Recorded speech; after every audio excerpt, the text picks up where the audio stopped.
Furto e roubo de veículos são crimes bem comuns no nosso dia a dia, né? Não é difícil aí você conhecer alguém que já passou por isso.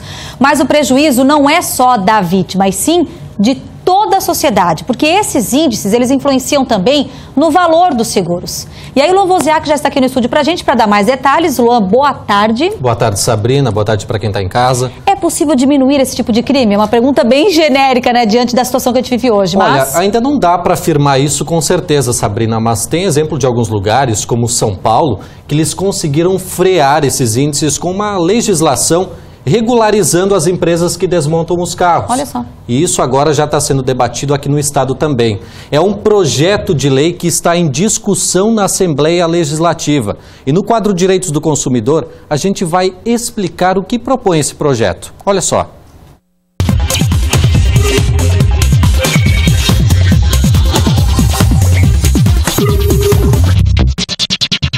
A felicidade em comprar o carro novo transformada em angústia. Há uma semana, Oscar teve o carro roubado. Eu estava trabalhando de motorista, né, e de repente recebi uma chamada por um aplicativo. E quando eu cheguei lá, o elemento estava me aguardando e o rapaz entrou na parte de trás, no banco ali.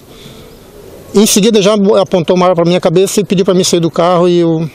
não tive o que fazer. Em 100 metros adiante eu vi ele jogar alguma coisa fora do carro, que foi o meu celular, que graças a Deus está comigo. Foi a única coisa que ele conseguiu recuperar, porque do veículo Oscar não teve mais pistas. E a esperança em encontrá-lo diminui a cada dia. Acredito que meu carro está indo para uma área de desmanche. A preocupação dele não é por menos. Joinville é a cidade com maior incidência de furtos e roubos de veículos do estado.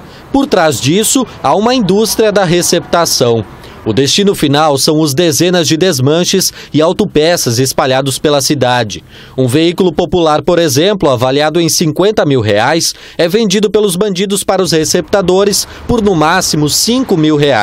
É um crime que compensa para os dois lados. Um esquema parecido foi descoberto, mas que impactava diretamente o mercado de seguros. Criminosos do Rio de Janeiro contatavam proprietários de veículos segurados. Eles adquiriam os carros por um baixo valor, forjavam um roubo e revendiam para os ferro-velhos. Dias depois, o proprietário comunicava o roubo para ter acesso ao seguro. 27 autopeças catarinenses foram identificadas como revendedoras dos carros desmontados, 15 delas na região de Joinville. O prejuízo estimado é de mais de R$3 milhões. E reflete não só em rombo para as seguradoras, mas no aumento das apólices de seguro para o consumidor final. Hoje a gente, para estipular o valor do seguro, né, nós analisamos, né, as seguradoras analisam, né, a questão de furto e roubo e sinistralidade, né? Então isso acaba afetando diretamente no valor do seguro que pagamos aí. Todas as 106 pessoas presas na Operação Corte Seguro em Santa Catarina, Rio de Janeiro, Paraná e São Paulo foram soltas pela Justiça. Um crime que muitas vezes reflete em impunidade e esbarra no amparo da lei. A dificuldade, primeiro, é a pena. Né? A pena, no caso da receptação qualificada, a pena mínima ainda é muito baixa, a pena de 3 anos. E, sem dúvida, o lucro. O elevado lucro que essas pessoas têm nessas revendas que trabalham dessa forma, faz com que o crime compense. Para mudar esse cenário, esse deputado propõe a regulamentação dos desmanches. Na Argentina, por exemplo, assim que o projeto de lei entrou em vigor, no primeiro ano, caiu em mais de 50% o número de carros que foram furtados ou roubados naquele país. E esse projeto deu tão certo que está sendo replicado para outros lugares. E a nossa ideia é trazê-lo agora para Santa Catarina. Não dá mais para conviver com o absurdo e o número de carros furtados ou roubados que tem na cidade hoje. A lei cria a figura de empresas desmontadoras, que dão a destinação correta aos veículos, seja por acidentes ou por dívidas fiscais. Na prática, fluidos de motor e câmbio seriam descartados seguindo padrões ambientais. Já as peças, incluindo lataria e acabamento, seriam cadastradas,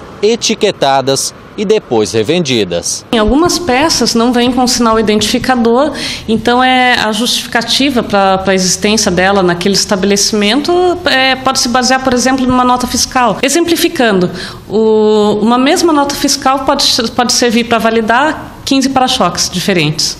Com um controle na venda das peças, isso não seria mais possível. Sem ter onde revendê-las, cairia a quantidade de furtos e roubos de carros, como aconteceu em São Paulo no ano passado. Para o dono de um automóvel, a redução nesse tipo de crime poderia resultar também em diminuição no valor do seguro.